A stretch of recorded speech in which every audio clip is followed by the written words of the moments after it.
And I feel strongly about that. And back to the Martin Van Buren theory, I mean, we're building still, coming back out of a time that hit a bit of a low on 3 or 4 years ago. Then we restored some prestige by the way we acted in the Gulf. Then you see a ceasefire in the Gulf. We have I think, much better communication now with Jordan.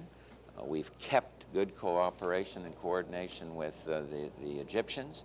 The Israelis themselves attest to the fact that they have great confidence in our administration. We have some differences with all 3 of those countries.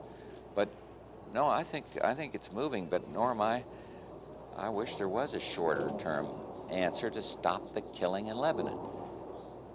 Let me go around here. You missed a couple deadlines. Mr. President, could I... 1, 2, 3, and that's it. All right. You've missed a couple deadlines on the MX missile, on what you're going to do to modernize the strategic arsenal. Go MX, Midget Man, and Mr. Cheney gave you some recommendations this week, and a decision is expected this week. What are you going to do on that? Don't know yet. We'll obviously be talking to Cheney when he comes back from NATO, but no decision has been taken. Well, can't tell you that. I'm listening, because this exercise yesterday in this cabinet room was not just a semantic drill of some sort. When I talk about cooperation with Congress, I mean it. Consultation with Congress, I mean it. And some of what yesterday was about was getting the views of various members of Congress on this decision that's facing the president. What do you do about SDI and levels of funding? What do you do about MX or Midget Man? And I have to make the call, the recommendation from here, but I wanted to get their input. Now I want to get a renewed talks with Dick Cheney when he comes back. My National Security Advisor has provided me with a lot of thinking on this. We've had several important briefings on it, and I will be prepared very soon to make a decision on it.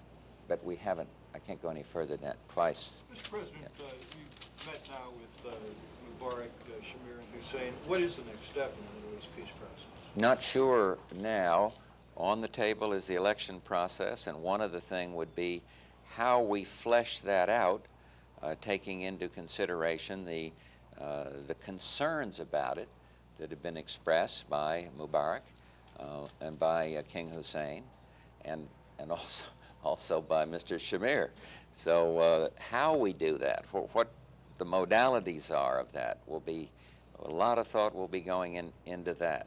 Who's represented? Making clear that this isn't a final step, that isn't going to solve the Middle East problem. Making clear that it's a step, but we want it to be a constructive step, and exploring other options as well. How do you do? What is the structural procedure for doing that? Well, we have on the U.S. side, we use the National Security Council procedures to do that, and of course I plan to be in touch with the various leaders. I've told them I want to do that as president, and I do plan to talk personally with some of the leaders out there on these matters. Is this a high priority? In addition to the ones I've already talked to.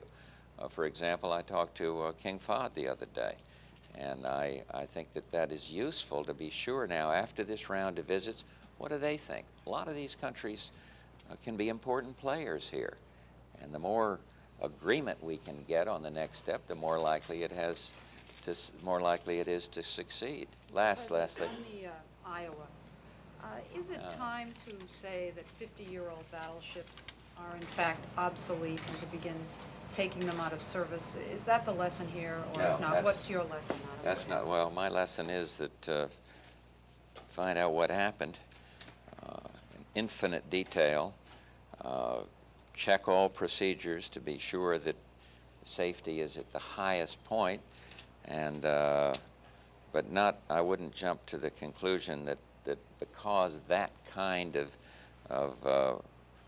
powder is put into these turrets in that way, that obsoletes, that makes a useful platform obsolete. I'm not going to go that far. Could you indulge me one quick question because of a conflict? The Attorney Come on, General John, give me a suggested... break. One quick one. The Is this Attorney for General- TV or is this for the print? The Attorney General, both. The Attorney General suggested yesterday that it might be appropriate to drug test people in public housing. HUD took immediate exception to that. What do you think? I have to talk to him about it because I don't know, and I'm not going to go off on some tangent here until I know exactly the thinking of our key cabinet people. We've got a good cabinet system, and I encourage people to speak out, but the decisions on something of that nature will be right here in that room, and they're not going to be made until I have all the facts. Do you expect interest rates to come down now that you've got a budget agreement? I was very pleased with the market reaction to the budget agreement. It seems to have been underreported. How about the interest rates? Is there any campaign? Still in favor of drug testing for the federal employees? On selective ways, yes, absolutely. Selected like 52 hours? Well, we've already got some patterns out there. Well, widely. If we're talking about drug-free workplace, we've got to have some testing, and I support that. This idea that this is total infringement on everybody, I don't agree. Now, in some cases, I mean, I don't want it to be so widespread, but I do think that selective drug testing is very important, and nobody will change my mind on that one. Civil rights? Civil rights is very important, too. So is the law. Thanks, All Mr. right, President.